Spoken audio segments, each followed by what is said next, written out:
welcome to What We Watch After Dark. My name's Nathan, and I'm kind of finishing off after I said I would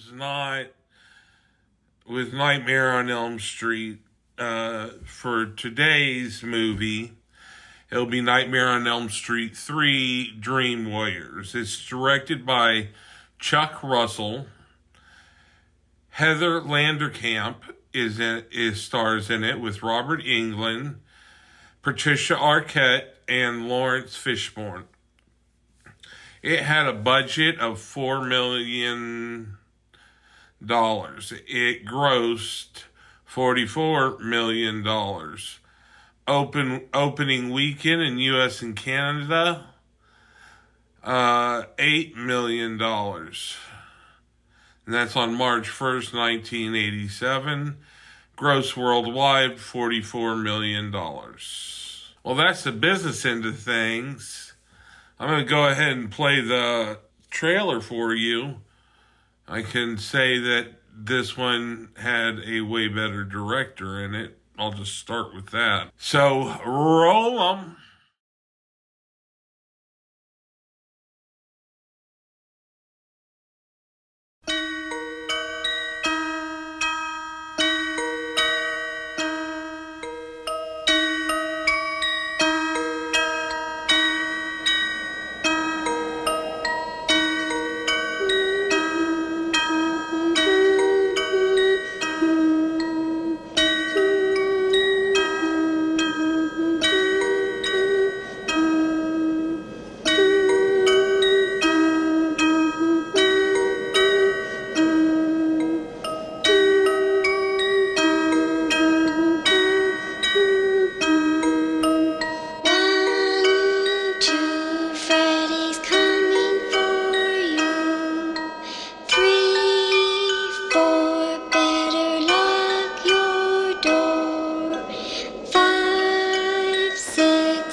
Nightmare on Elm Street Part 3.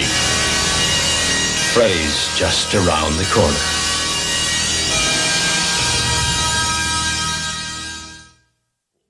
Welcome back.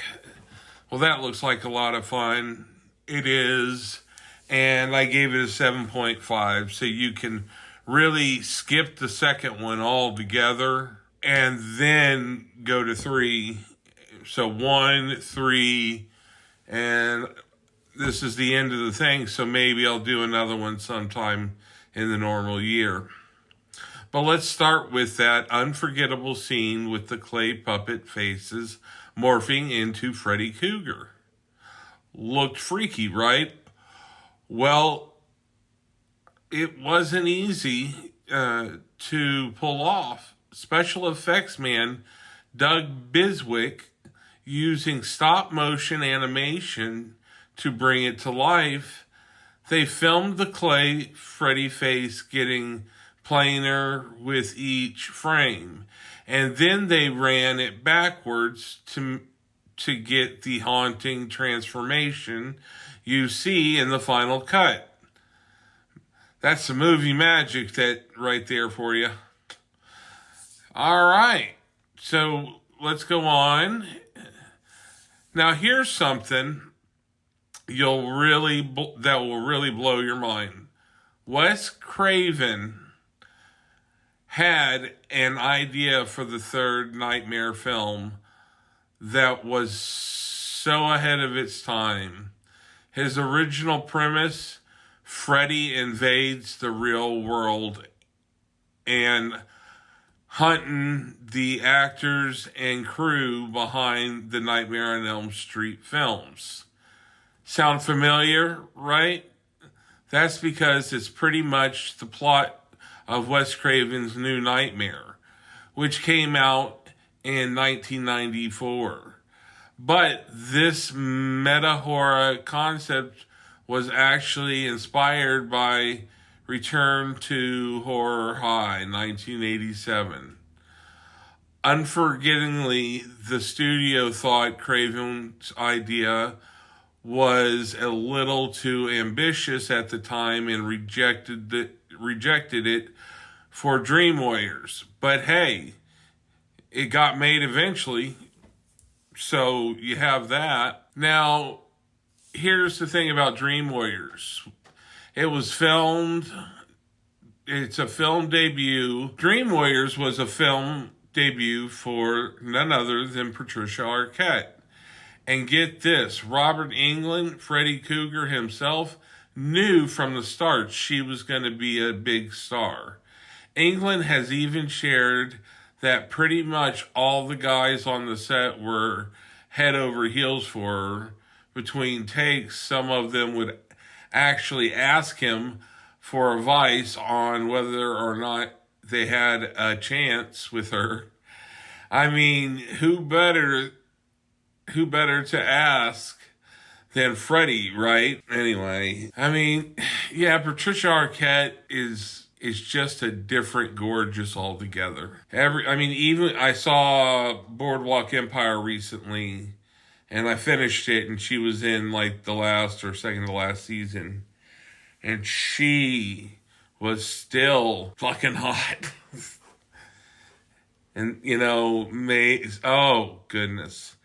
She also seems like she has a personality that would just draw you in. I really like her as an actress.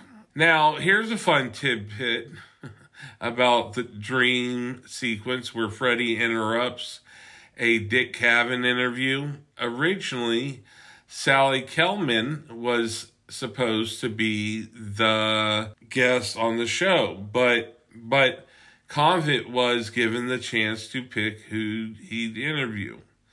And who did he pick? Well, Zsa Zsa Gabor. Why not? Because Kavanaugh, she was, quote, the dumbest person he ever met.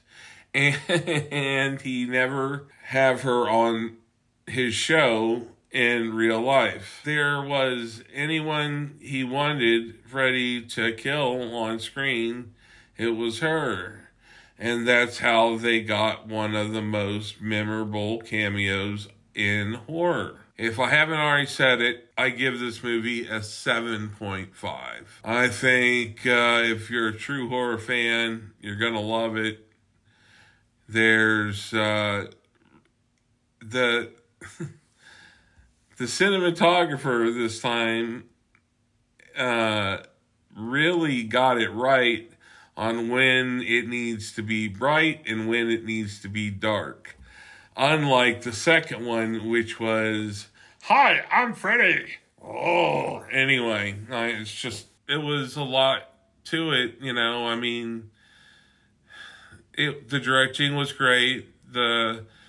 You had some really heavy hitters back then that weren't that famous and that were in this movie and, already brought their talent to it. A 7.5 is what I give it. And I would say if you're a horror fan, definitely go see it.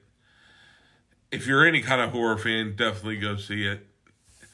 It's still not too pop outy, but it's better. I liked it.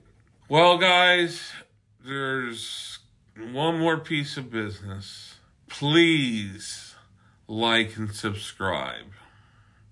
It would help me immensely. If you subscribe, it helps me to become closer to monetization. If you like, it helps me with the frequency I'm seeing in the algorithm. But I love each and every one of you. We're at 365 now.